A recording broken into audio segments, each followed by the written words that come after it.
이 영원한 생명이시다. 그 영원한 생명이 바로 그 말씀이시고, 다운표는 그분의 이름이 말씀이시라고, 그 우리가 읽었던 요한계시록의 19장 13절에 나와 있지요. 그분의 이름은 하나님의 말씀이다. 그래서 영원한 생명의 그 하나님의 말씀이라. 그 하나님 말씀이신 분이 누구냐 하면은 예수님이죠. 근데 그 예수님이 어떤 이름입니까? 믿음의 이름이라는 것이죠. 여기서 믿음의 이름이라는 말은 하나님이 인정하시는, 하나님이 보증하시는 이름이라고 하는 것이에요.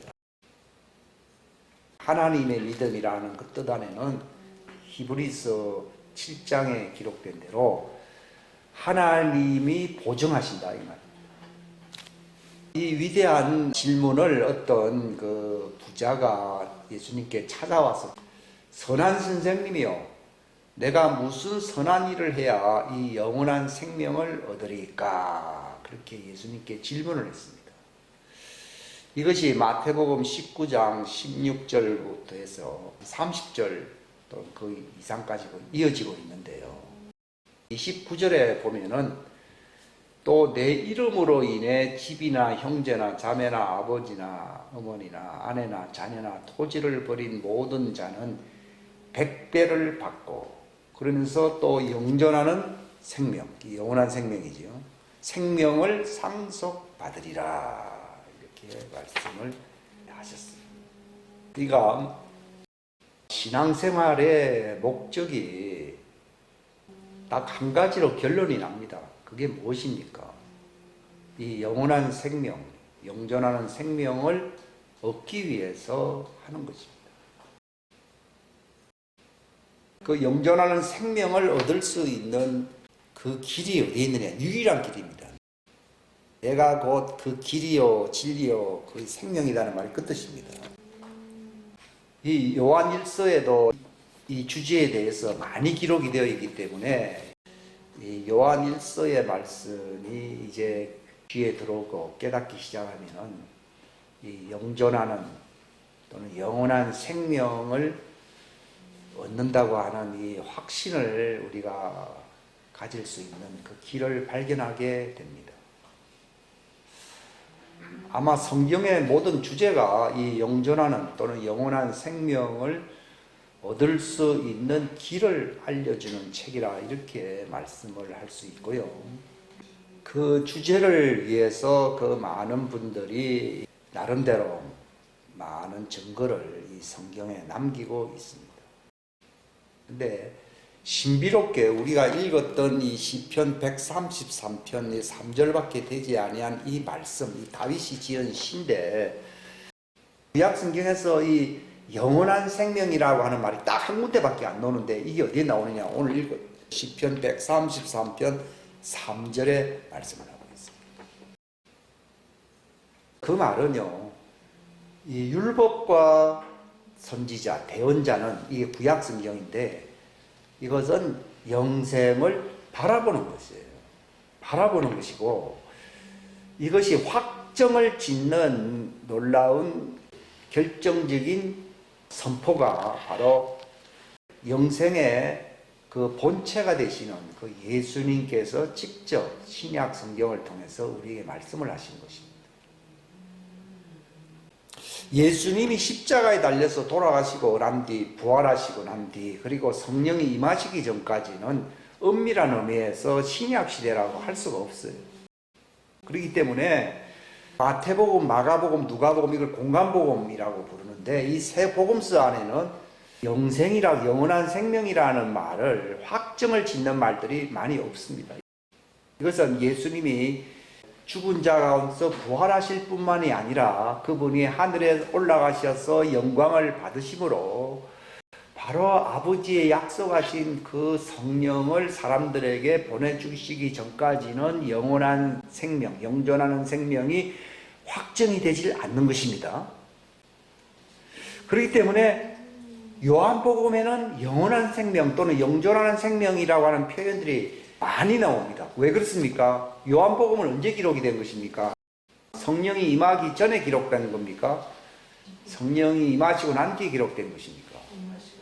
아니, 그 행적이 예수님의 행적이라기보다도 이 요한복음은 주후 90년, 그러니까 예수님이 하늘로 가시고 난 뒤에 거의 한 50년, 55년 지나서 기록된 거예요.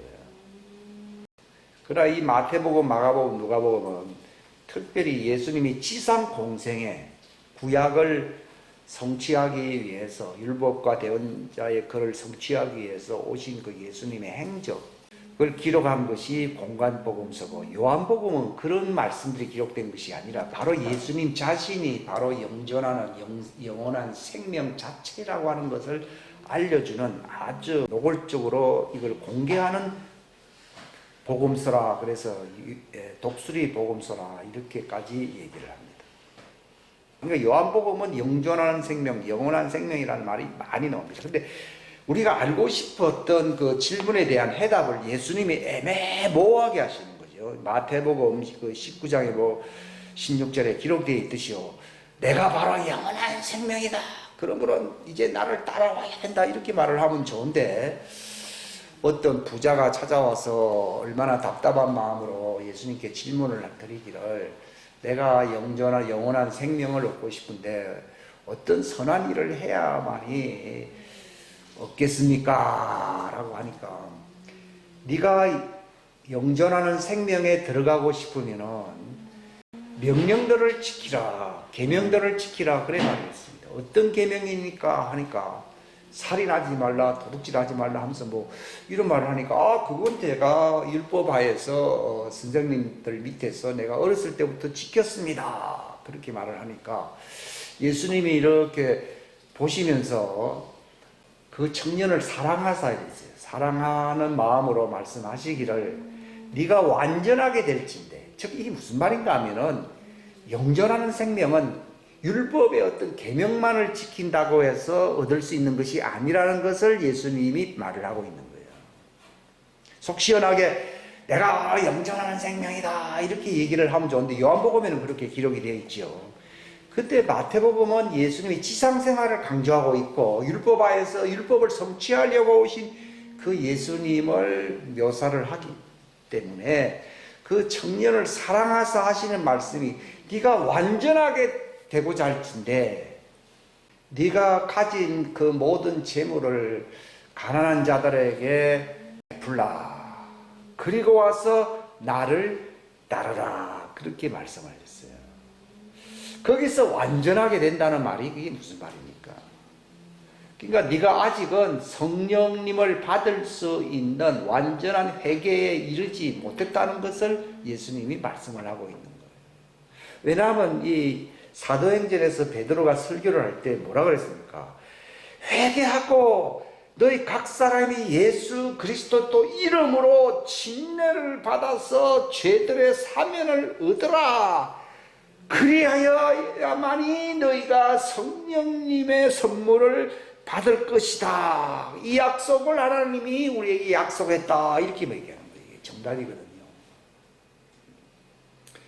그러니까 베드로도 성령을 받고 난 뒤에 이걸 확실하게 알게 된 거예요. 즉 무슨 말인가 하면은, 베드로도 나름대로 훌륭한 제자였지만은 예수님을 3번씩이나 부인했을 뿐만 아니라 자기 갈 길로 가버렸습니다. 그러니까 예수님이 찾아오셨고 그에게 관계를, 교제를 회복하셨고 또 이 약속의 말씀을 주셨기 때문에 베드로가 영생에 이를 수 있는 그러한 단계에 이를 수가 있었던 것이지, 만약에 예수님이 그를 무시하고 무관심을 표시했다 그러면은 예수님을 3년 동안 따라다닌 것이 다 공연불로 다 끝나는 겁니다. 그러니까 베드로는 자기 나름대로, 다른 사람들은 다 나를 버릴지라도 나는 주님은 절대로 배반하지 않고 따르겠습니다 그랬거든요.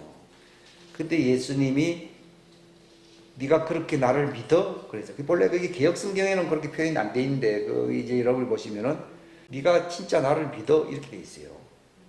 그 말은 네가 안 믿는다는 거예요. 아니 믿었으니까 3년 동안 따라다녔지, 안 믿는데 어떻게 따라다닙니까? 사람들 그렇게 생각을 하잖아요. 내가 교회를 3년 아니 30년 따라다닌 있으니까 나만큼 믿음을 가진 사람이 어디 있겠냐 이런 생각을 하잖아요. 근데 이게 우리 생각일 수가 있어요.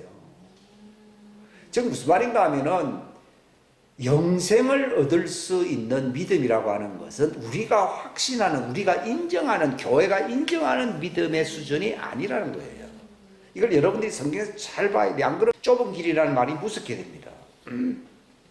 그러니까 성경은 우리가 하나님을 믿어드린다 이렇게 생각하지만 그런 뜻이 아니고 하나님이 보증하는 믿음을 선물로 받아야 된다 이렇게 얘기해요. 그렇죠? 예. 에베소서 2장 6절 이후에도 기록이 되어 있지만은 우리가 다 은혜를 받음으로 믿음을 통하여 구원을 받는데 그 믿음은 바로 하나님이 보증하시는, 하나님이 우리에게 주시는 믿음이다 이렇게 나와 있어요. 그걸 가리켜서 간단한 말로 하나님의 믿음이라는 표현을 쓰는데 그건 하나님이 보증한다는 거죠. 베드로도 자기가 인정한, 자타가 공인하는 믿음을 가졌어요. 그러나 예수님으로부터는 공인받는, 보증받는 믿음이 아닌 것입니다. 그러면 질문이 생길 건데 그럼 어떤 사람이 하나님이 보증받는 믿음을 가지느냐? 그게 선물이라는 거예요. 선물. 그게 사람들이 교회도 오래 다니고 나름대로 신앙생활 열심히 하거든요. 근데 얼마든지 어떤 위급한 상황이 오게 되면은 예수님을 배반해버리는 거예요. 베드로가 뭐 배반하고 싶어서 배반했겠습니까? 근데 이것은 예수님을 배반할 수 없는, 정말 하나님이 보증하시는 믿음을 갖지 않았기 때문에 그냥 쉽게 말로 3번씩이나 예수님 모른다 그러면서 예수님을 배반해버려요. 그러니까 이제 너무 어이가 없으니까 자기도 이제 옛날 어부 생활로 돌아가 버린 거예요. 근데 예수님이 찾아오신 거거든요. 인간은 스스로의 어떤 그 노력을 통하여 그런 믿음을 가짐으로써 영생에 이르는 믿음, 구원을 받을 수가 없습니다. 그러니까 그 부자에게 예수님이 말씀하시기를 그 부자 청년을 사랑한 거예요. 그 사람도 나름대로 하나님 믿는다는 사람 아니에요. 왜냐하면 십계명을 다 지킨다고 하니까요. 그런데 예수님은 네가 완전하게 되고자 할진대 이렇게 얘기를 해요. 완전하게 되고자 할진대. 여기에 이제 어떤 비밀이 담겨져 있는 것이에요.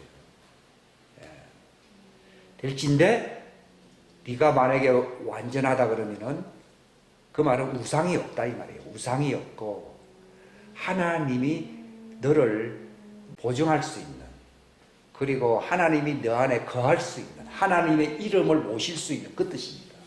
즉 성전될 수 있는 그 자격을 가리켜서 완전한 자라고. 성경에서 완전하다고 하는 것은 그런 완벽주의자, 어떤 돌을 닦은 어떤 수행을 한 그런 사람을 얘기하는 게 아니라 하나님의 이름을 모실 수 있는 하나님의 거룩한 성전이 될 수 있는 사람이 될 때를 가리켜서 완전할진대 이걸 얘기해요. 근데 이게 인간의 노력으로 됩니까? 안 되지. 안 되는 거죠. 그러니까 그 완전하게 될 수 있는 그 틀을, 기초를 닦으려고 오신 분이 누구십니까? 그게 예수님이에요. 그러니까 율법도 자기 힘으로 지키거든요. 대부분 다 지킨다고 하면서요. 근데 예수님이 뭐라 했습니까? 나는 율법을 폐하러 온 사람이 아니고 율법을 지키되 율법을 완전하게 지킬 수 있는, 그리고 율법을 완전케 한다 이 말입니다. 율법을 무시하는 것이 아니라는 겁니다. 그러니까 율법보다 더 완벽한 하나님의 완전함, 이건 하나님의 의를 얘기하는 것이거든요. 하나님의 의에 이룰 수 있게 해주시려고 예수님이 이 땅에 오셨다는 것을 가르치는 것입니다. 그게 완전해진다. 즉 하나님의 이름을 모실 수 있는. 그러니까 누구에게 영생이 있습니까? 그냥 나름대로 계명을 열심히 지키는 사람에게 영생이 있다는 겁니까? 그 안에 하나님 이름 모실 수 있는 사람에게 영생이 있다는 것입니까? 그러니까 이 그림을 이걸 왜 그려놨는가 하면은 이게 법궤거든요. 이 법궤는 하나님의 이름이에요. 이름. 하나님의 이름. 하나님의 이름은 곧 하나님의 말씀을 지키는 자를 얘기하는 거예요. 이건 단순히 율법 정도가 아니고 하나님의 말씀은요, 단순히 십계명만 해당되는 게 아닙니다. 이건 하나님의 어떤 완전한 법을 얘기하는 거예요. 그것을 한 대표적인 걸로서 십계명을 얘기하는 건데요. 이것을 지킬 수 있는, 그러니까 이 성전에서 제일 중요한 곳이 어디입니까? 제단입니까? 물두멍입니까? 아니면은 들어왔을 때 여기 촛대입니까? 떡상입니까? 아니면은 향을 올리는 향단입니까? 요것까지는 전부 성소 바깥들에 있는 것입니다. 바로 휘장을 지나 보혈을 지나 휘장을 지나 예수 아버지 품으로 간다 그랬거든요. 아버지 품이에요, 이게. 하나님이 어디서 대화를 하십니까? 향단에서 합니까? 떡상에서 합니까? 촛대, 금등잔대에서 합니까? 바로 이 법궤가 있는 곳에서 합니다. 여기 법궤라고 하는 것이 뭡니까? 이게 폼으로 있는 게 아니거든요. 이 법궤라고 하는 것이 뭔가 하면은 하나님의 이름을 모실 수 있도록 하나님의 진리로 거룩하게 된 성전 중에 성전, 지성소잖아요. 지성소를 얘기하는 것이에요.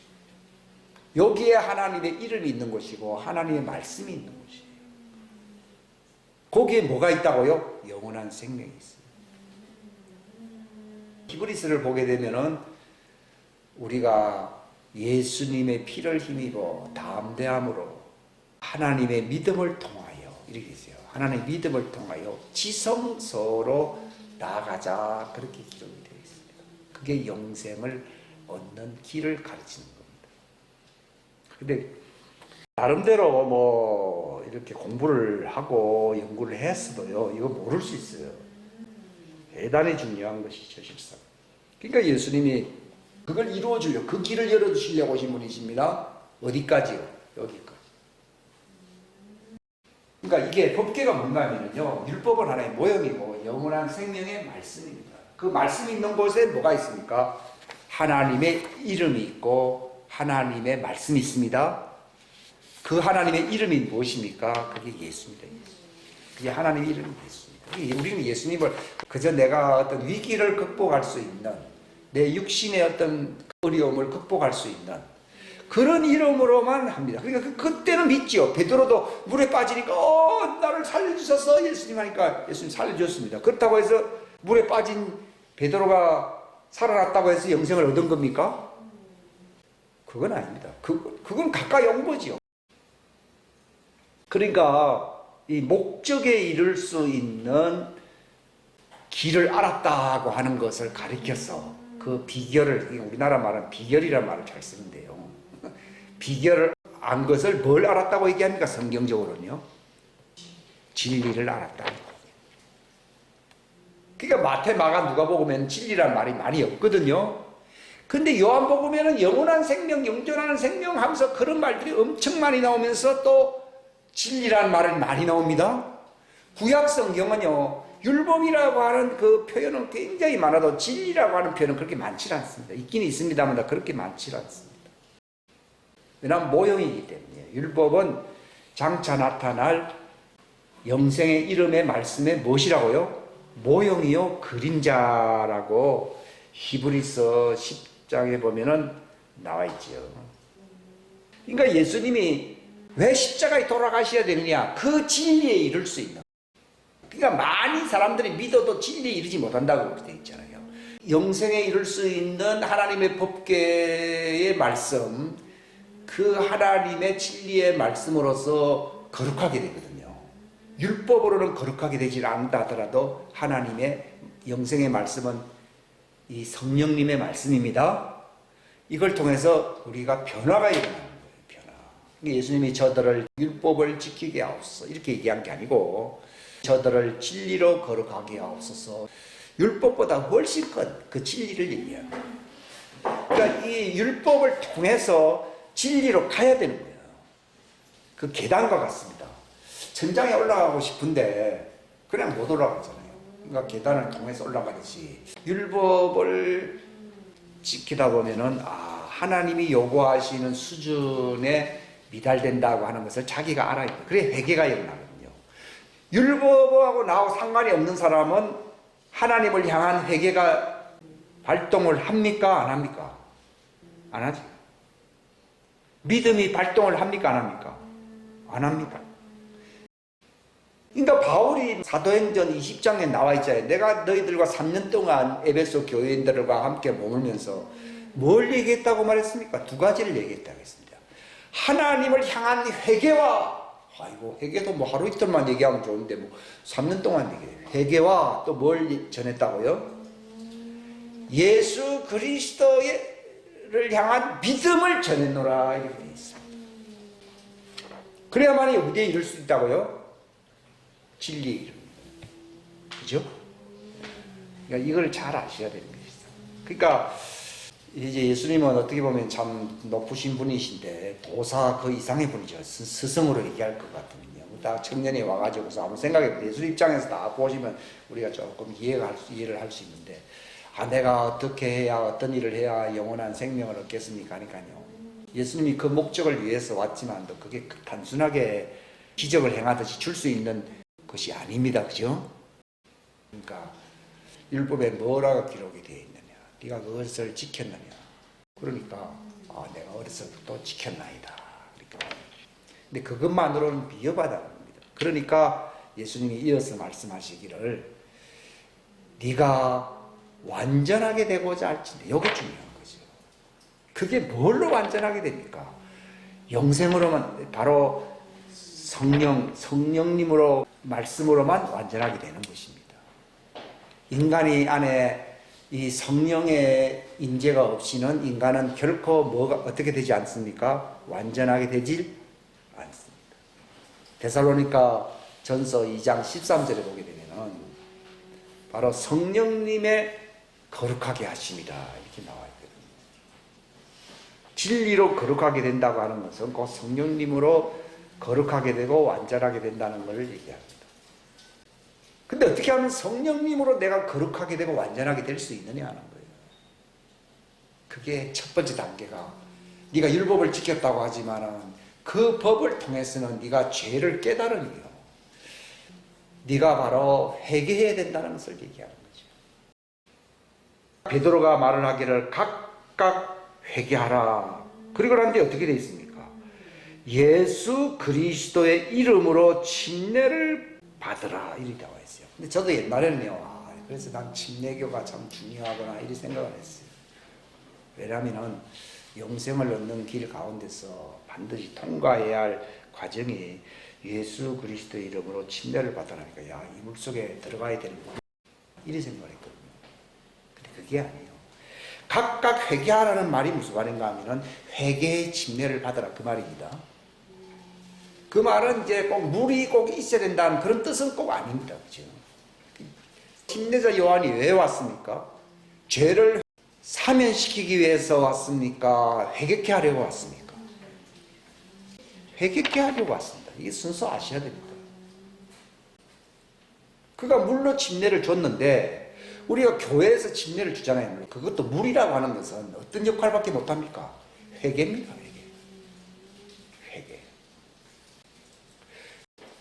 천주교에서는 물속에 들어가는 것도 아니고 물로 이 성수라 그래가지고 물을 탁 뿌렸으니까 이제 하나님의 책에 입적이 되었다 이렇게 얘기를 하는 사람들이 있다. 그래서 애들 영세를 받으면은 하나님의 생명책에 입적이 된다 이렇게 얘기해요. 그렇게 되면 얼마나 좋겠습니까? 그죠? 근데 성경에는 베드로전서 3장에 뭐라고 기록되어 있습니까? 물은 뭐라 했습니까? 죄를 사해주는 거라고 했습니까? 양심이 하나님을 향하여 호소한다고 했습니까? 양심이 하나님을 향하여 호소하는 것이지 물이 죄를 사해주는 게 아닙니다. 근데 많은 사람들이 침례를 받아서 죄사함을 얻으라고 하니까 물이 죄를 사해주는 걸로 생각하는데, 이것도 대단히 중요한 걸 제가 여러분들한테 말씀드립니다. 십상을 대단히 중요한 거예요. 물은 역할이 어떤 역할이라고요? 씻는 거잖아요. 원래 물 회개하는 이 말입니다. 우리가 왜 씻습니까? 모욕 갔다 온 사람은 씻을 필요 없습니다. 근데 왜 씻습니까? 뭔가 더러워졌기 때문에 씻는 거잖아요. 그 말은 무슨 말입니까? 내게 먼지가 있다는 것을 시인을 한 겁니까? 안 한 겁니까? 한 거잖아요. 그걸 회개하는 거예요. 나에게는 깨끗하게 보이지만 먼지가 많다 이 말이죠. 그건 회개하라는 얘기예요. 우리는 뭐 굵직굵직한 죄가 있으니까 회개해야 되는 게 아니라 내가 알지 못하는 생각으로 또는 여러 가지 어떤 그 감정적으로 지은 죄가 많다 그 말이지요. 그것을 하나님 앞에 시인을 하라 이 말입니다. 침례자 요한이 말했지요. 내가 너희들의 죄를 회개케 하려고 물로 침례를 주거니와 내 뒤에 오시는 분이 있다. 또 예수. 이게 뭔가 하면 예수 그리스도의 이름으로. 그래서 그 이름이 중요한 거예요. 예수 그리스도의 이름 그게 하나님의 말씀이거든요. 그러니까 말씀을 받지 아니하면서 예수님의 말씀은 받지 아니하면서 내가 예수님의 이름으로 죄사함을 받는다 하는 말은 틀린 말입니다. 이게 중요합니다. 마치 물로 침례를 받지 아니하면서 나는 회개했다 하는 말과 같습니다. 씻을 필요가 없다. 씻을 필요가 없다고 하면서 내가 회개했다. 그 말이 앞뒤가 안 맞잖아요. 그 보면은 나는 죄가 없다고 하는 사람들은 거짓말하는 자열이 되거든요. 그러므로 죄 있다고 고백을 하면은 그런 미쁘고 이래서 우리의 모든 죄 불의에서 우리를 깨끗하게 하시는 분이다 이렇게 나와 있잖아요. 물에 씻음으로써 그게 회개하는 사람들의 죄를 씻는다는 것을 얘기하는 것이거든요. 이건 대단히 중요한 것인데요. 그렇기 때문에 예수 그리스도 이름으로라는 말이 대단히 중요합니다. 그러니까 이 예수님의 이름이라는 것 자체가요, 죄를 사할 수 있는 능력이 있다는 거예요. 이걸 믿는다는 게 대단히 중요한 겁니다. 어떤 소자가 천정을 뜯고서 고침을 받기 위하여 들것에 실려서 내려왔거든요. 이게 복음서에 기록이 되어 있어요. 예수님이 오시면서 다른 사람들이 웅성웅성 했겠지만은 그 사람을 향하여 한 말이 있습니다. 딱 첫 번째 말이 네가 아파서 왔구나 이렇게 말을 한 게 아니라 소자야 안심하라 그랬습니다. 사람들은 병에 걸려 있으면요 마치 심판을 받은 줄로 생각을 다 하거든요. 다 저주를 받아가지고서 내가 이 형편이 되었구나 라고 스스로 자책하는 경우가 거의 다반사입니다. 근데 예수님은 여기 본문 요한복음 12장에도 기록이 되어 있듯이 나는 심판하러 왔습니까? 구원하러 왔다고 말했습니까? 심판할 바에는 율법이 있기 때문에 율법으로 심판하면 되지 예수님이 구태여 그렇게 이 땅에 오실 이유가 없지요. 그러니까 나는 심판하려고 온 게 아니고 세상을 구원하러 왔노라 라고 말했습니다. 그러니까 예수 이름이라고 하는 것 자체가 심판하는 이름이 아니고 실상 구원하는 이름이거든요. 하나님의 이름이 많아요. 여호와 이름도 있고요. 지존자라는 이름도 있고 전능자 뭐 하면서 이름이 많습니다. 근데 그 많은 이름들 중에서 최고로 높인 이름이 뭐라고 되어 있습니까? 예수라고 하는 이름이 빌립보서에 나와 있는 거예요. 모든 이름 위에 뛰어난 이름이라니까요. 뭐 인간들이 7억이나 살고 있으니까 인간들 7억의 이름보다 더 높은 이름이다. 그런 뜻이 아니고요. 하나님에게는 별칭이 많이 있어요. 이름이 많아요. 전능자 뭐 많잖아요. 근데 그 이름 가운데서 예시오라고 하는 이 구원자 그 이름을 높이셨다는 걸 얘기하는 거예요. 그 왜 높였습니까? 바로 자신이 겸손하신 종의 형상으로 오셔서 십자가에 달려 돌아가시고 죽기까지 복종했다는 겁니다. 그래서 하나님이 그를 지극히 높여 모든 이름 위에 뛰어난 이름을 주사 모든 피조물들이 그 이름 앞에 다 복종하게 했다 이렇게 나와 있거든요. 근데 그 이름이 뭡니까? 그러니까 여호와 이름이지. 그러면 여호와 증인될 뿐입니다. 그게 아니고 예시오라고 하는 이름입니다. 그렇기 때문에 그 예시오라고 하는 그 이름은요 구원과 관련된 모든 이름이 다 있어요. 예를 들어서 죄를 사해 주는 이름, 그들을 치료해 주시는 이름, 그들을 보호해 주시는 이름. 이 성령님은 위로자라는 뜻입니다. 위로자 성령님이라고 나와 있거든요. 근데 위로자 성령님이 어떻게 오십니까? 자의로 오시는 게 아니고 내 이름으로 보내실 성령님이라 이렇게 돼 있어요. 그러니까 예수아라고 하는 그 이름은요 죽은 자 가운데서 십자가에 달려 부활하신 하늘로 올라 지극히 높이 되신 이름이신데 모든 피조물 하늘에 있는 것이나 땅에 있는 모든 피조물이 그 이름 앞에 무릎을 꿇는 이름입니다. 하나님은 지극히 낮추신 그 독생자를 제일 높이시는 분이십니다. 예수님께서 스스로 높이는 자는 하늘에서 높은 자가 아니라 했어요. 스스로 낮추는 자가 하늘에서 제일 높은 자라고 되어 있거든요. 그러니까 이건 바로 자신이 제일 낮추신 자시기 때문에 실제로 하늘에서 제일 높임을 받을 수 있는 이름, 제일 권능이 있는 이름이 예수야 이름입니다. 그래서 이 예수야라고 하는 이름은 죽기까지 복종하여 모든 무릎을 다 복종시킬 수 있는 제일 높으신 이름이기 때문에 그 이름 앞에 우리가 정말 순종할 때에 그 이름을 모시게 될 때에 무엇이든지 받을 수 있는 권능을 우리가 받게 되는 것입니다. 이거 제 말이 아니고 요한복음 14장 14절 15절에 보게 되면은 예수님이 말씀하셨어요. 지금까지는 너희가 구하지 아니했지만 이제는 내 이름으로 구하라 그랬습니다. 무엇이든지 이제 내 이름 안에서 구하면은 너희가 받을 것이니 너희 기쁨이 충만할 것이고 성령님도 바로 내 이름으로 너희에게 보냄을 받는다라고 말씀하십니다. 이 요한복음 16장에는 여기 기록이 되어 있지 않는데요. 무엇이든지 내 이름으로 구하면 하는 말, 백지수표와도 같은 이 말씀을 예수와 이름이라고 말했습니다. 이게 바로 우리 속에 모실 수 있는 그 이름으로 죄인들에게 주시는 놀라운 선물로서 주시는 이름입니다. 그래서 요한복음 1장 12절에 뭐라고 기록이 되어 있습니까? 영접하는 자. 다른 이름도 받들여야 되겠지만도 이 정말 구원하시려고 오신 이 독생자의 그 구원의 이름, 그 예수라는 그 이름에 대하여 이걸 우리가 모시게 하려고 오신 분이 그분이십니다. 그러니까 우리를 성전 삼으시고 임하실 수 있는 이름은 구약의 어떤 이름이 아니라 바로 십자가에 달리셨다가 죽은 자 가운데 부활하시고 왜 성령을 보내주십니까? 그 이름을 모실 수 있게 해주시려고 성령님이 오시는 것입니다. 성령님을 보내주시는 그 목적이요, 사람들의 기분을 어떻게 좀 변화시키고 그저 환기를 시키고 위로해주는 그 수준이 아닙니다. 물론 위로의 역할도 있습니다만도 특별히 하나님의 자녀들에게는 영원히 너희들 속에 거주하신다라고 말씀을 하고 있습니다. 저 무슨 말입니까? 영원히 하나님의 이름을 모실 수 있는 성전이 되게 한다는 걸 얘기하는 것입니다.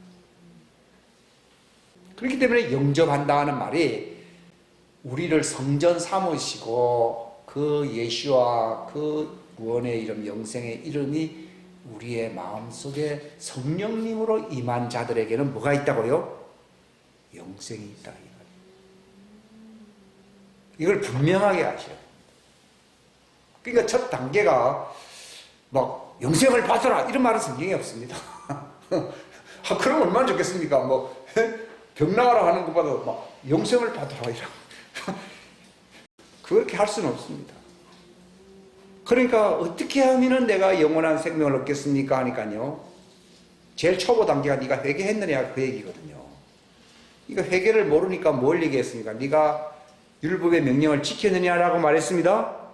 근데 이 사람이 회개를 안 해. 왜? 그러니까 내가 다 지켰다 했으니까. 그래? 그렇습니다. 바울도 율법으로는 완전한 자라고 그랬으니까요. 그래서 네가 완전하게 되고자 할진대 하는 말은요, 그 말은 네가 진짜 회개를 해야 될진대 하는 말입니다. 네가 정말 진짜 회개를 했다고 하면은 네가 완전해지는데, 네가 완전해졌다고 하는 말이 이게 무슨 말인가 하면 성령님의 역사입니다. 이게 그게 원래 성령님의 수술의 역사. 이게 골로새서 2장에 보게 되면은 바울이 참 세밀하게 기록이 되어 있는데, 육신의 죄들의 몸을 벗어버리는 그 하나님의 역사의 믿음이라 이렇게 나와 있어요. 그때 그 역사가 본래 그게 어떤 뜻인가 하면 수술이라는 뜻입니다. 각을 뜬다 이런 것이 뭐 수술이죠. 실상은요. 육신의 죄 몸을 분리시킨다. 이건 영적인 수술입니다. 그 영적 수술을 뭐라 부릅니까? 성령 침례 또는 성령님을 통한 할례라고 얘기합니다. 그게 어떻게 되는 길이라고요? 완전하게 되는 길입니다. 환자가 어떻게 하면 치료를 받을 수 있습니까? 수술을 받으면 치료를 받을 수 있어요. 마찬가지로 완전한 회개라고 하는 것은 내가 율법을 어렸을 때 잘 지켰습니다 하는 수준이 아니고 무슨 침례를 받아야 된다고요? 성령 침례를 받은 자들이 완전해집니다. 그들은 물질의 이 뭡니까 만몬의 영에 사로잡히는 우상 숭배에서 벗어나야 안 벗어나요? 벗어납니다. 왜냐하면 어떤 걸 벗어버렸기 때문입니까? 우상의 영인 만몬의 영, 이거 죄의 육신의 몸을 옛사람을 어떻게 했어요? 벗어버리는 수술을 받았어요? 안 받았어요? 받았습니다. 제가 사람들이 그랬어요. 당신은 수술을 받았습니까? 하면 무슨 수술을 이렇게 얘기할 겁니다. 제가 말씀드리는 거는 정말 영생을 얻을 수 있는 이 성령님의 할례를 받았나요? 아주 그걸 딱 물으면요. 교회에서 구원받는 사람이 그렇게 많지 않다고 하는 것을 그걸 또 알려줘야지 그들을 사랑한 거잖아요. 왜냐하면 청년 보고서 율법 지켰다 그러니까 그럼 네 잘하면 구원 받겠다 이러면 얼마나 좋겠습니까? 그렇게 얘기 안 하고 네가 정말 완전해지고자 할진데 딱 그랬거든요. 네가 완전해졌다고 하면은 만몬의 영에서 벗어나야 될 것이다. 근데 그 청년은 물질을 주라 그러니까 그렇게 하겠다 했으니까 도망가 버렸습니까? 도망가 버렸어요. 이거 물질의 영이 잡혀있는 육신의 죄에 속한 사람이 아니에요. 사람이에요. 이거는 단순히 율법만 지키가 될 문제가 아니고 성령님의 수술을 받아야 돼요. 무조건요. 교회 다니까 이거 직분 맡았네요. 이거 영생 잘하면 얻겠네요. 잘하면 얻는다는 말은 사기입니다. 잘하면 얻는 게 아니지. 잘못하면 잊어버리고 그런 게 아니고 성령님의 침례, 성령님의 그게 침례 할례라는 말이 수술이라는 뜻이죠. 영어로 operation이라는 말을 썼거든요. spiritual operation을 받았느냐 이게 놀라운 거지. 수술 안 받은 사람이 많거든. 그런 사람들에게 수술 받으라 하면 다 도망가 버립니다. 뭐 일반적으로 내가 열심히 합니다. 뭐 말씀을 열심히 듣습니다. 이런 말은 잘합니다. 그런데 그거 수준이 아니고 정말 회개했습니다 하는 말은요. 성령님의 할례, 육신의 제 몸을 각을 떠버리는 그 옛날에 제물 바칠 때 각을 떴어요 안 떴어요? 떴다 이 말이에요. 바로 성령님의 오퍼레이션, 스피리추얼 오퍼레이션을 받는 사람. 육신의 제 몸을 벗어버려서 예수 그리스도의 빛의 갑옷을 입는 사람들입니다. 그걸 가리켜서 예수님을 가진 자라 이렇게 얘기합니다. 이걸 요한일서에 뭐라고 되어 있습니까? 아들을 가진 자에게는 뭐가 있다고요? 생명이 있고 아들을 가지지 못한 자에게는 생명이 없다. 육신의 죄들의 몸을 벗는 이 성령님의 할례, 이것이 복음의 어떻게 보면 핵심입니다. 다들 다 예방 차원에서 내가 다 열심히 했기 때문에 영생을 받았다라고 착각하는 사람들이 너무 많습니다. 또 그런 사람들에게 당신 성령님의 할례를 받았네 이 말하면요 놀래 자빠져가 가버립니다. 저 교회는 성령파다 이렇게 해가지고 가버립니다. 근데 신약 복음의 핵심은요 예수님이 무엇 때문에 왔다고 볼 수 있습니까? 내가 너희들을 위해서 이렇게 고생을 많이 했노라. 그러므로 너희들도 나처럼 살아라. 이걸 알려주려고 온 것입니까? 완전함에 이르는 성령님의 침례를 받게 해주시려고 오신 것입니까? 그겁니다.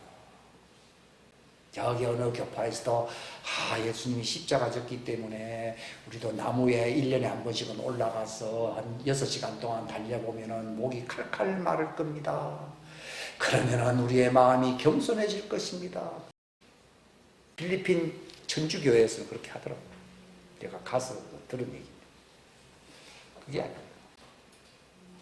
그러니까 베드로도 십자가 지고 따라오라니까 우리도 예수를 위해서 어떤 희생도 강화했나이다 하니까요. 마치 그 십자가지라는 말을 베드로는 어떻게 해석했습니까? 아, 예수님이 고생을 좀 하는 모양인데 우리도 반쯤 죽을 만큼 고생 좀 할 자신이 있다 이 말이거든요. 그 얘기가 아니에요. 예수님께서 누구든지 나를 따라온다는 말은요, 예수님이 사시는 삶과 똑같은 삶을 살아야 된다는 걸 얘기하는 거거든요. 그게 무슨 말인가 하면 사심에 잡히지 않고 만몬의 영에 자리에 안 잡히고 마귀와 나는 상관이 없다고 하시면서 오직 아버지께로만 아버지만 기쁘시게 하는 아버지와 하나됨의 삶을 가리켜서 예수님의 삶이거든요. 그런 것처럼 나를 따라오라는 말은 예수님처럼 산다 이 말이거든요. 그건 어떻게 해야 가능합니까? 수술을 받아야 됩니다. 근데 베드로가 할 수 있습니다 했을 때 수술 받았습니까? 안 받았습니까? 근데 성령 받았습니까? 안 받았습니까? 안 받았잖아요. 이게 뭘 모르는 거죠. 저도 그게 무슨 고행을 하는 수준으로 생각을 하잖아요. 거기서 십자가를 지고 자기를 부인한다는 말이 옛사람, 육신의 죄의 옛사람을 완전히 벗어버리는 삶을 가리키는 것입니다. 자기 주관이 완전히 사라진 삶을 얘기하는 것입니다. 그거는 인간의 노력으로 수양함으로 가능합니까? 불가능하거든요. 이건 성령 침례를 받지 않고서 불가능합니다. 저는 성령 침례라는 말이 그냥 막 뜨끈뜨끈하고 그냥 말 그대로 충만해진다 이런 생각이거든요. 그게 아니에요. 요한계시록에 보게 되면은 이제 두 증인에게 이 작은 책에 이 말씀을 전해야 된다 하면서 천사가 이 작은 책을 이렇게 줬어요. 요한에게. 그 요한이 그 책을 이렇게 받아가지고 받아 먹으라 그러니까요. 우리 생각에는 뭐 책을 받아 먹는다는 말이 좀 이해가 안 가지. 아무튼 그 책을, 그러니까 그 동산 중앙에 있는 나무 실과는 먹지 말아라 하는 말이나 그 책을 먹거나 안 먹거나 하는 말도 다 같은 말이에요. 그 수준에서 하는 말이에요. 그러니까 그걸 받아 먹으라는 말은 그 생명나무 가시를 먹느냐 하는 문제와 또는 이제 선악을 알게 하는 나무 실과를 먹느냐 하는 말과 같은 말입니다. 이게. 또 율법을 먹느냐 생명의 양식을 먹느냐 하는 그 차이를 두고 얘기하는 겁니다. 예수님이. 근데 그 작은 책에 주면서 받아 먹으라고 그랬거든요. 하나님이 먹으라 마시라고 하는 얘기는 물질을 얘기하는 게 아니라 하나님의 그 법, 영의 어떤 그 말씀과 직결되어 있습니다. 율법도 영적인 말씀이고 그 영생의 말씀도 그런 말씀이잖아요. 그러니까 그 책을 먹으라 하는 말이 성령님의 말씀을 받으라는 것이거든요. 그걸 먹으니까 어떻게 됐다 했습니까? 입에서는 다는데 속은 쓰리다 그랬습니다. 그게 무슨 말인가 하면은 그게 바로 소망을 가지고 그 말씀 성령님이 오시니까 위로를 우리가 이렇게 받을 때 위로를 받는데 막상 우리 속에 거주하니까 소화가 될 때 이 속에서 소화가 되잖아요. 이 소화가 되니까 어떤 일이 일어납니까? 성령 침례 할례가 일어난다는 거예요.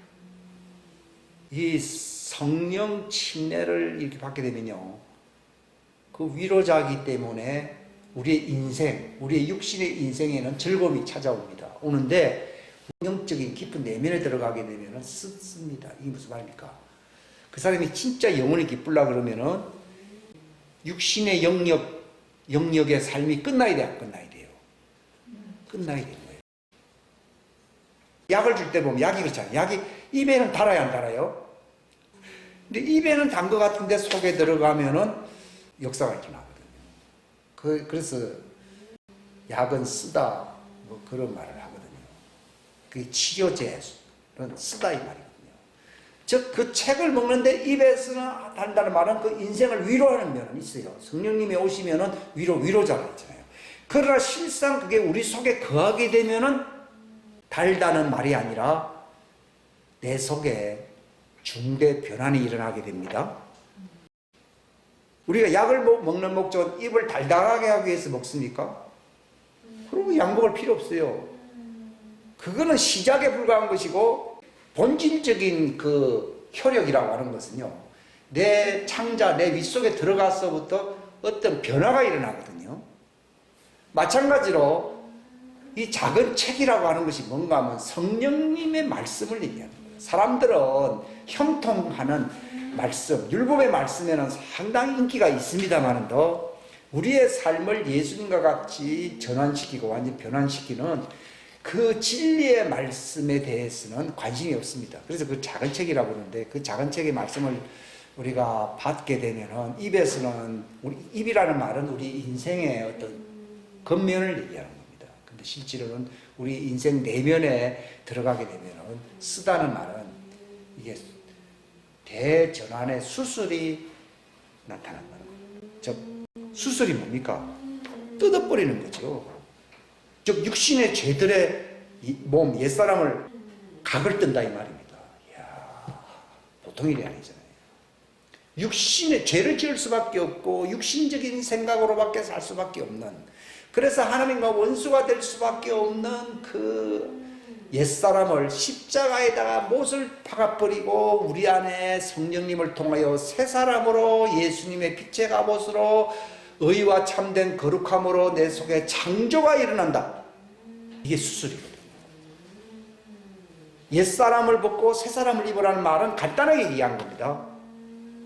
근데 일단은 벗어야 입을 수 있는데 어떻게 벗느냐? 그게 성령님의 그 역사로 말미암아 십자가의 죽음이 적용이 되는 것입니다. 그래서 육신의 죄의 사람이 뜯겨져 나가는 겁니다. 이걸 어떻게 알 수 있는가 하면요, 옛날에 막 좋아하던 게 많았어요. 근데 그것이 독이 돼버립니다. 그 전까지는 아직 완전한 침례의 역사가 일어난 게 아니에요. 근데 이게 딱 들어오게 되면요, 일어나게 되면은 내가 그때 그 소위 중독이라고 할 수 있는데 거기서 내가 벗어날 수가 없는데 이것이 뜯겨져 나갑니다. 그거는 사람이 할 수 있는 것입니까? 하나님이 하시는 겁니까? 하나님. 예수님이 이제 부자가고나한테 그랬습니까? 베드로가 아이고 어떻게 그렇게 할 수 있습니까? 그러니까 예수님이 뭐라 했습니까? 사람으로서는 할 수 없다는 거죠. 그 수술은 누구만이 할 수 있어요? 하나님만이 하십니다. 그래서 예수님이 그 일을 행할 수 있는 성령님을 보내주신다 이 말입니다. 주치의가 있다는 말은요, 상당히 높은 사람이에요, 여러분. 뭐 집을 두 채 갖고 있다, 뭐 그럴 수 있는데 당신 평생 따라다니는 주치의가 있다. 이거는 아무나 할 수 있는 게 아닙니다. 즉 성령님은 바로 주치의가 같다. 그러니까 옛사람을 벗어버린다 하는 말을 저도 옛날에는 설교도 많이 했어요. 근데 내게는 별로 혈액이 오래 가지 않더라고요. 근데 이제 이게 진리를 알게 되면서부터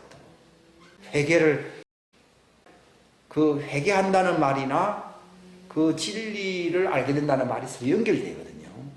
그 진리를 알게 될 때, 저희를 진리를 거룩하게 하옵소서. 진리를 알게 된다는 말이 무슨 말인가 하면요, 성령님, 진리의 성령님 오시옵소서 그랬잖아요. 내가 진리가 아니거든요. 예수님 보고 선한 선생이라고 그러니까 왜 나보고 선하다 하느냐? 왜냐하면 예수님도 육신으로 왔기 때문에 육신 보고 선하다 하면 안 된다는 거예요. 근데 참된 하나님은 성령님이시잖아요. 그러니까 성령님은 진리의 성령이 오신다 이렇게 얘기하는 거예요. 근데 그 말은 제일 선하신 성령님, 진리의 성령님이라는 뜻인데 예수님은 왜 나보고 선하다고 하느냐?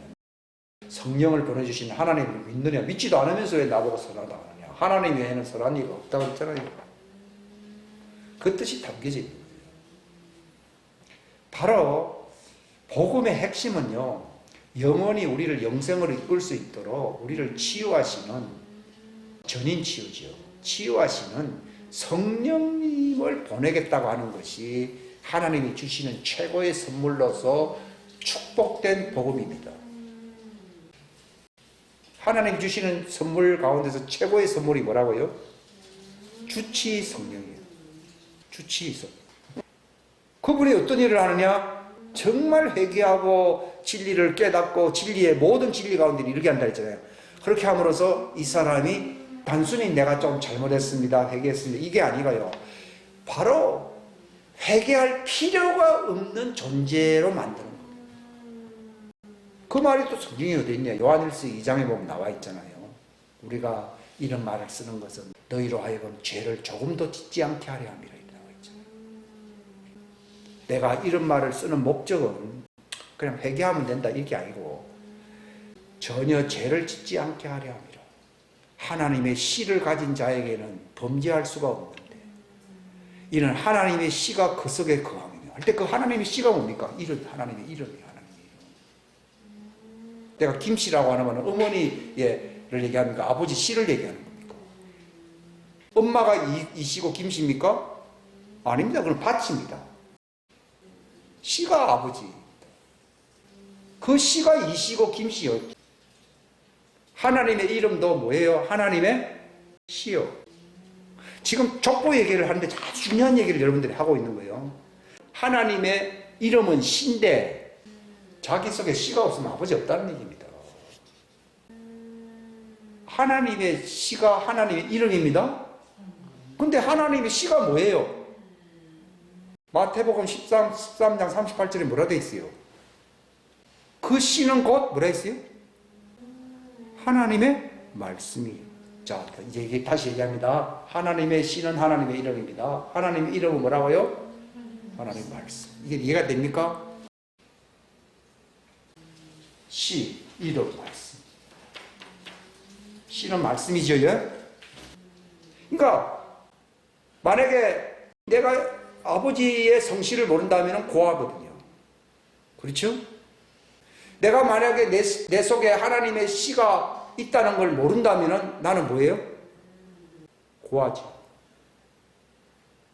성령님의 오시는 우리에게 선물을 주시는 이유가 어디에 있습니까? 너희를 고아와 같이 버려진 자가 아니고 바로 내 이름으로, 즉 내 이름은 아버지 이름이잖아요. 예수님이. 그 이름으로 그 말씀 진리를 너희 속에 가르침으로써 너희 속에 영구히 거하게 하려고 오신다고 그러니까. 그런 걸 아는 거를 내가 진리를 알았다 이 말이에요.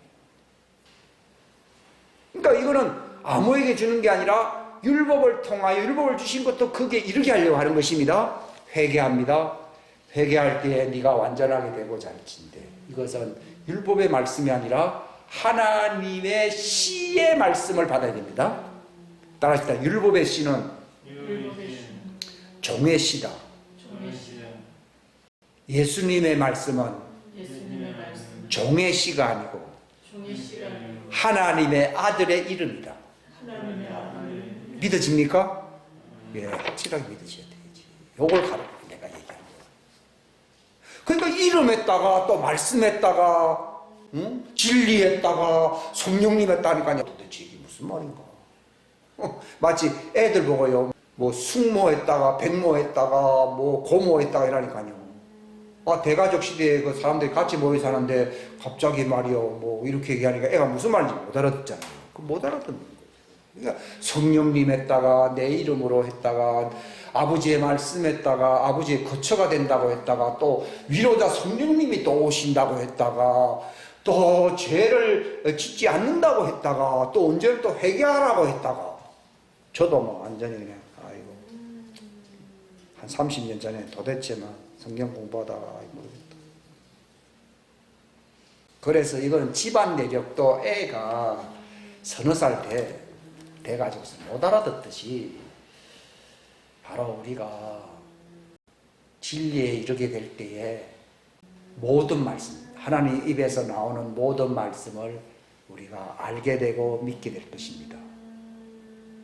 그 지경에 이르게 될 때에 우리가 원수에게 속지 않게 될 것이고 미혹당하지 않게 될 것이고 우리가 담대하게 예수님과 같은 위상에 이르게 될 것입니다. 그리함으로써 예수님이 하시던 그 일을 나도 본받아서 하게 될 것입니다. 그게 성장입니다. 성장. 그러니까 하나님의 이름 얘기했다가 아버지의 이름이라 했다가 내 이름 예수님의 이름 이렇게 말씀하셨다가 또 아버지께서 내게 주신 말씀 진리 이런 말씀을 하셨다가 등등 여기 관련된 말씀들을 여러분들이 정말 이것이 별개의 말씀이 아니고 정말 어떤 놀라운 그 하나님의 왕국의 내력의 진리를 우리에게 알려주시는 이 전체 조감도 전체 그림을 보시기를 주님의 이름으로 축원합니다. 그럼 성경이 눈에 보이는 거예요. 그럼 그렇게 가르칠 수가 있어요. 안 그러면은 가르칠 수가 없어요. 그러니까 즉 복음의 핵심이 뭐냐? 예수님이 왜 십자가의 상에서 돌아가셔야만 됐느냐? 이건 단순히 뭐 율법을 뭐 회복시켜주는 그 수준이 아니라 율법은 종의 씨입니다. 그래서 율법은 하나님의 아들이 주신 겁니까? 천사가 준 것입니까? 갈라디아서에 보면 천사가 전해준 율법이라고 되어 있죠. 그러니까 그거는 지켜야 종의 영이다 이렇게 나와 있어요. 종은 주인이 하는 것을 모른다고 되어 있거든요. 그 인간들이 종의 영의 수준에서는 영생을 얻을 수가 없습니다. 숙모님, 백모님 하면서 뭐 집안 내력 얘기하는 것은 그 같은 집안이기 때문에 그런 말을 하는 것이듯이요. 예수님의 하시는 말씀은 곧 그 이름을 증거하는 말씀입니다. 이해가 되십니까? 아버지의 이름으로 오신 그 예수라고 하는 그 이름이 바로 그 하나님의 말씀이요. 그게 바로 그 시입니다. 그러니까 예수님 많은 말씀을 하셨잖아요. 그 말씀을 들을 줄 아는 사람을 뭐라 부릅니까? 하나님의 양이라고 부릅니다. 그러니까 내 음성을 듣는다고. 내 음성을 듣는 자는 내 양인데 내가 양들에게는 영원한 생명을 준다고 그러잖아요. 그러니까 이 시와 관련된 하나님의 이름과 관련된 그리고 그 이름을 증거하는 말씀은 모세가 아니고 율법도 아니고 누굽니까? 예수님입니다. 왜 예수님이 그 진리 그 말씀을 하십니까? 그분이 그 아버지의 이름에 그 아버지의 영생 안에 생명 안에 있는 분이십니다. 그 때문에 그 진리를 얘기를 하는 거예요. 과거에는 천사들을 통하여 우리에게 말씀하셨던 하나님이라는 말은 율법을 얘기하는 겁니다. 마지막 때에 누구를 통해서요? 자기 아들을 통하여 우리에게 말씀하시는 하나님이다 라고 어디에 나와 있습니까? 히브리서 1장 나와 있잖아요. 4절 다 같이 읽으면 시작. 그분께서 천사들보다 훨씬 더 뛰어나게 되신 것은 상속을 통해 그들보다 뭘 가졌다고요? 더욱 뛰어난 이름을 얻으셨기 때문이다. 뭘 얻으셨다고요? 예. 그 이름이 뭐예요?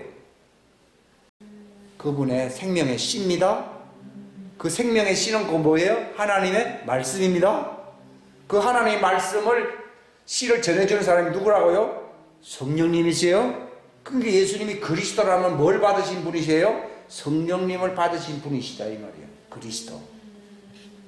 그런 것처럼 우리가 복음을 통하여 그리스도인이 된다고 하는 말은 예수님처럼 뭘 받을 수 있다는 거예요? 성령님을 통해서 하나님의 이름, 하나님의 시, 하나님의 말씀을 받아야 됩니다. 그러면 나는 뭐가 됩니까? 하나님의 자녀가 됩니다. 그래서 요한복음 1장 12절에 영접하는 자 뭘 영접했어요? 하나님의 이름. 영접하는 자 곧 그 이름이 나오잖아요. 그 이름을 믿는다. 자, 언제 우리가 그 이름을 믿을 수가 있습니까? 내가 그 이름이 내 속에 들어와야 됩니다.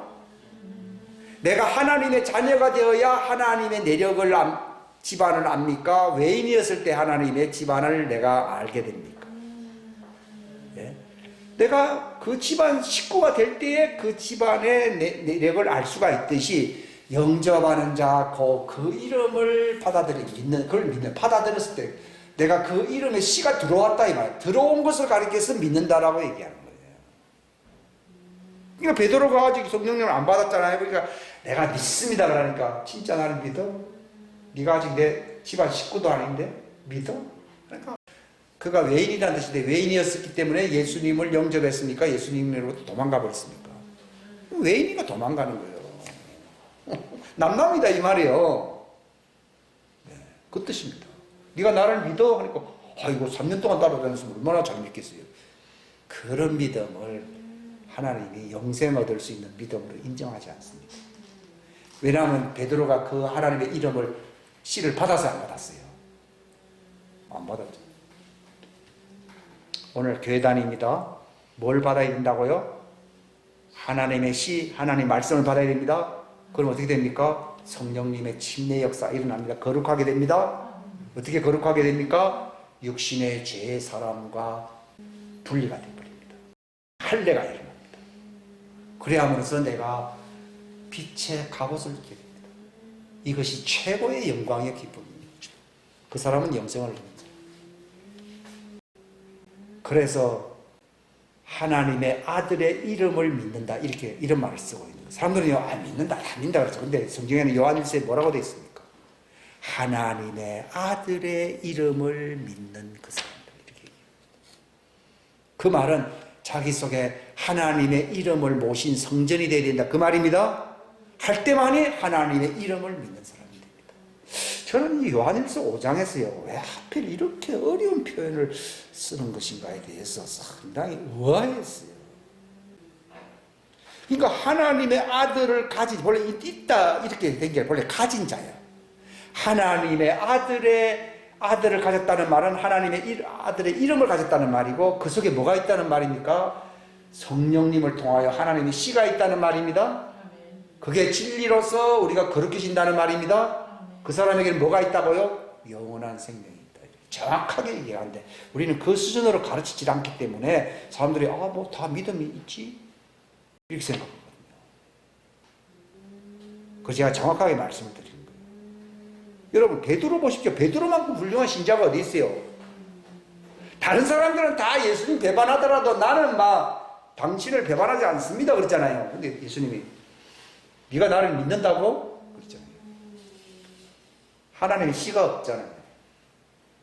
그렇기 때문에 자기는 인정할지 몰라도 하나님이 공인하는, 하나님이 보증하는 믿음은 아닙니다. 그러니까 우리는 무슨 믿음을 가져야 된다고요? 하나님이 보증하는 믿음은 성령님으로서 내 속에 변환이 일어나는 거죠. 이걸 하나님의 아들의 씨를 가졌다, 또는 하나님의 이름을 가진 자들이다. 이걸 바로 하나님의 이름을 영접한 사람이다, 이렇게 얘기합니다. 이게 진짜 믿음이에요. 이 믿음은 자기 속에 증거가 있어야 안 있어요? 있습니다. 하나님의 아들의 이름을 믿는 자에게는 자기 속에 뭐가 있다고요? 정언이 있다. 근데 보통 정언이 없는 믿음 가지고서 아슬아슬하게 살다가 비극을 맞이하는 것은 참으로 안타까운 일입니다. 아슬아슬하게 살면 안 되고요. 하나님의 아들의 이름을 가지는, 그 정언을 가지는, 하나님이 공인해 주시는 믿음을 가진 사람들이 되시기를 주님의 이름으로 축원합니다. 축원합니다. 이것이 정말 완전해지는, 뭘 가지는요? 영생에 이르는 믿음. 이 사람이 복음을 깨달은 사람이에요. 주님은요, 지금 진짜 복음 전해진 것이 아니다고 말을 하더라고요. 제가 말씀드린 바 이 증언을 갖게 된다는 것입니다. 속에서는 할례 역사가 일어나는 쓴맛이 나는 작은 책의 말씀을 우리가 가져야 됩니다. 이 하나님의 말씀, 성령 침례, 할례, 전부 이 용어들이 이제는 딱 저는 통일이 되어가기 시작하더라고요. 그게 그 말이구나. 이게 일어나면요, 삶의 변화가 일어날 수밖에 없습니다. 옛날에 살았던 방식의 삶이 점점 싫어지게 되어 있고요, 다 떠나가게 되어 있습니다. 다 가라고 얘기하면, 여러분, 왜냐하면 일단 선을 꺼버리게 되면요, 같이 가까이 있어도요, 빨리 가거라 이 말을 하게 됩니다. 왜냐하면 끊어졌기 때문에요. 근데 안 끊어진 거는요, 아무리 외쳐도 안 됩니다. 제가 느낀 게 그렇더라고요. 근데 이게 침례, 할례, 벗어버리는 거, 옛사람을 벗어버리는 거, 이게 바로 하나님의 씨, 말씀, 성령님의 역사거든요. 씨, 말씀, 이름. 제가 깨달은 게 겁니다. 씨, 말씀, 이름, 할례. 이거는 율법의 말씀과는 비교될 수가 없습니다. 이거는 율법은 천사가 말해준 것이고, 씨, 이름, 말씀, 성령 침례, 완전히 옛사람을 벗는 거, 이거는 성령님이 말씀하신 겁니다. 성령을 받아가지고 우리에게 주신 사람이 누굽니까? 예수님이시거든요. 과거의 천사들을 통해서 우리 조상들에게 말씀하셨던 하나님이 이 마지막 때에 성령님을 통하여, 그 아들을 통하여 우리에게 말씀하셨다는 말은 뭘 말씀했습니까? 그 씨, 하나님의 자녀가 될 수 있는 그 씨, 그 이름, 그 진리, 그 성령님, 그 할례의 말씀, 그 수술의 그 말씀, 이것으로서 영생, 죽음을 보지 않는 영생을 누릴 수 있는 사람이 된다고 주님이 말씀하셨습니다. 기도하겠습니다. 하나님 감사합니다. 귀한 시간 주셔서 감사합니다. 짧은 시간 제가 부족한 표현을 통하여 소개를 했었다 할지라도 성령님을 통하여 또 하나님의 말씀을 우리가 읽음을 통하여 들음을 통하여 우리가 더 깊이 더 확실하게 더 풍성하게 알 수 있도록 도와주시옵소서. 사람이 인간이 전해주는 말, 천사가 전해주는 말이 아니라 하나님의 아들을 통하여 성령님이 말씀하시는 그 이름의 말씀, 그 시의 말씀, 그 진리의 말씀을 듣게 하시옵소서. 그러므로 우리가 외인과 같은 종들이 아니라 하나님의 집안 권속에 속한 하나님의 이름을 안 하나님의 자녀들의 부르심의 소망에 이룰 수 있도록 도와주시옵소서. 성령님, 이제 마지막 때에 이 작은 책의 말씀, 이 진리의 왕국의 영원한 복음을 다시 증언해야 할 때가 온다고 말씀하셨습니다. 이 천국 복음이 온 천하에 전파될 때에 그때야 비로소 끝이 온다고 말씀했습니다. 하나님, 초대교회 때 전해졌던 그 놀라운 위대한 말씀들 다시 마지막 때에 늦은 비가 내림으로 말미암아 이 진리에 이르게 하여 주시고 이 진리의 말씀으로 놀라운 변화가 두 증인들이 일어나는 이 마지막 때에 하나님의 소원이 이루어질 수 있도록 축복하시옵소서. 이 일을 위하여 모든 것을 운행하시는 하나님의 놀라운 이 마지막 시대의 역사가 하나님의 이름의 역사가 성취될 수 있도록 주기도문을 통하여 그 이름이, 그 말씀, 그 이름, 그 시, 그 이름이 거룩히 여김을 받으시오며 그리함으로 하나님의 왕국의 복음이 전파되오며 그래서 하나님의 뜻이 이 땅에 이루어지나이다. 하나님이 이 놀라운 주님이 가르치신 기도가 응답할 수 있도록 도와주시옵소서. 성령님 인도하시옵소서. 이 땅에 일어나는 모든 일을 하나님께서 역사하시는 하나님이시 이 놀라운 추수의 역사 하나님의 왕국의 이 생명나무의 길을 지키시고 생명나무의 나무를 완성시키려고 하시는 이 복음의 위대한 역사가 하나님 그 이름 영광 받으시고 이루어지사이다. 그 하나님의 놀라운 뜻이 이 땅에 이루어지사이다. 우리는 이 일을 위하여 순종하며 복종하며 회개하며 나아갈 수 있도록 도와주시옵소서. 감사하고 예수님의 이름으로 기도하옵나이다.